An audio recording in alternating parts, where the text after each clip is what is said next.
அஸ்ஸலாமு அலைக்கும் ஃப்ரெண்ட்ஸ், எல்லாரும் எப்படி இருக்கீங்க? நல்லா இருக்கீங்களா? Welcome to our channel Darussalam. இன்னைக்கு நம்ம சேனலுக்குள்ள என்டர் ஆகிறதுக்கு முன்னாடி நம்மளுடைய ஸ்லோகனை நம்ம சொல்லிடலாம். வாங்க, நீங்களும் ஈஸியாக சமைக்கலாம், இன்ஷால்லா சமையல் குயின் ஆகவும் ஆகலாம். இன்னைக்கு நம்ம பார்க்க போகிற ரெசிபி என்ன அப்படின்னா, ரொம்பவே டேஸ்டான பிரண்டை சட்னி எப்படி செய்யறதுன்னு தான் ஃப்ரெண்ட்ஸ் பார்க்க போகிறோம். வாங்க ரெசிபிக்குள்ளே போகலாம். முதல்ல தேவையான பிரண்டையை எடுத்து நம்ம தோல் சீவிட்டு இந்த மாதிரி நம்ம சின்ன சின்னதாக கட் பண்ணி வச்சுக்க போகிறோம். தோல் நீக்கிறது எப்படி அப்படிங்கிறத நான் இப்போ உங்களுக்கு காமிச்சேன். அதேபடி இங்கே தோல் நீக்கிட்டு இந்த மாதிரி சின்ன சின்ன துண்டுகளாக போட்டு நம்ம எடுத்து வச்சுக்கலாம். இப்போ இதை நம்ம பாத்திரத்தில் தண்ணி எடுத்து நம்ம நல்லா கழுவிக்க போகிறோம். இப்போ கழுவிய இந்த பிரண்டைகளை நம்ம நல்லா வடிகட்டி தனியாக எடுத்து வச்சுக்க போகிறோம். இப்போ ஒரு பாத்திரத்தில் நம்ம எண்ணெயை சூடு பண்ணிக்க போகிறோம். நான் 2 ஸ்பூன் நல்லெண்ணெய் ஆட் பண்ணியிருக்கேன் ஃப்ரெண்ட்ஸ். இப்போ இந்த நல்லெண்ணெயில் நம்ம எடுத்து வச்சிருக்கக்கூடிய இந்த பிரண்டையை போட்டு நல்லா நம்ம வதக்க போகிறோம். இப்போ பிரண்டையை நம்ம அந்த எண்ணெயில் ஆட் பண்ணியாச்சு. இதை இப்போ நல்லா வதக்கிக்கலாம். நம்ம இப்போ பிரண்டை நல்லா வதங்கி கோல்டன் ப்ரௌன் ஆகிடுச்சு. இதை நம்ம தனியாக எடுத்து வச்சுக்கலாம் ஒரு பாத்திரத்தில்.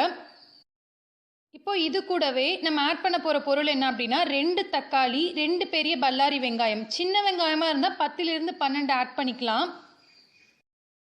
தோல் நீக்கிய ஒரு முழு பூண்டு, காஞ்ச மிளகாய் 8 எடுத்திருக்கேன். உங்கள் காரத்துக்கு ஏற்றாற்ப நீங்கள் எடுத்துக்கோங்க. புளி எப்படி எடுத்திருக்கோம் அப்படின்னா, நெல்லிக்காய் சைஸ்க்கு நான் எடுத்திருக்கேன். உப்பு தேவைக்கேற்ப, கருவேப்பிலை தேவைக்கேற்ப. இப்போ நம்ம ஏற்கனவே நம்ம வதக்கி வச்சுருக்கோம் இல்லையா அந்த பிரண்டை, அதே பாத்திரத்தில் நம்ம கொஞ்சோண்டு எண்ணெய் ஆட் பண்ணிவிட்டு நம்ம பூண்டையும் இப்போ வதக்கிக்க போகிறோம். இப்போ பூண்டு நல்லாவே வதங்கினதுக்கப்புறமா அதை நம்ம தனியாக ஒரு பாத்திரத்தில் எடுத்து வச்சிடலாம். இப்போ இந்த எண்ணெயிலே நம்ம காஞ்ச மிளகாயும் நல்லா வதக்கிக்க போகிறோம். இப்போ காஞ்ச மிளகாய் அதுவும் நல்லா வதங்கினதுக்கப்புறமா அதையும் நம்ம ஒரு பாத்திரத்தில் மாற்றிக்கலாம்.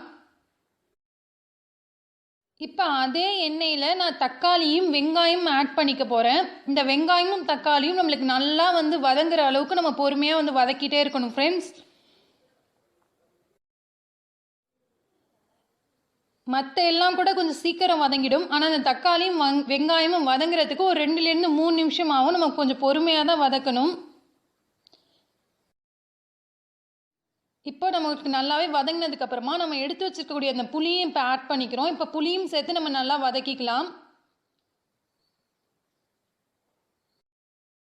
இப்போ இதிலேயே நம்ம ஏற்கனவே வதக்கி வச்சுருக்கக்கூடிய பூண்டையும் நம்ம ஆட் பண்ணிக்கிட்டோம். ப்ளஸ் இது கூடவே காஞ்ச மிளகாய், அந்த பிரண்டை எல்லாத்தையும் எல்லாத்தையும் சேர்த்து நம்ம இப்போ ஒன்றா வதக்கிக்கலாம். இப்போது எல்லாமே நம்மளுக்கு நல்லா சேர்ந்து மிக்ஸ் ஆகி வதங்கி இருக்குது ஃப்ரெண்ட்ஸ். இப்போ இதை நம்ம மிக்சியில் போட்டு நம்ம அரைச்சிக்க போகிறோம்.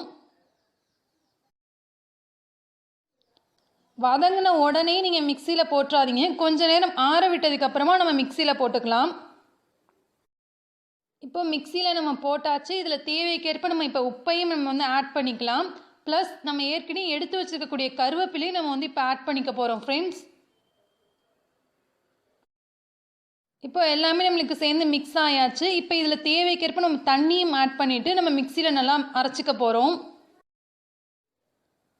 இப்போது நம்ம மிக்சியில் நல்லா அரைச்சதுக்கப்புறமா நம்மளுடைய பிரண்டை சட்னி ரொம்பவே அருமையான முறையில் ரெடி ஆயிடுச்சு. இதை நீங்கள் ஒரு நாள் செஞ்சு கொடுங்க. நிச்சயமாக உங்கள் குழந்தைகள் ரொம்பவே விரும்பி சாப்பிடுவாங்க. இன்ஷால்லா நீங்களும் ட்ரை பண்ணி பார்த்துட்டு எப்படி இருந்துச்சுன்னு சொல்லுங்கள் ஃப்ரெண்ட்ஸ். அஸ்ஸலாமு அலைக்கும்.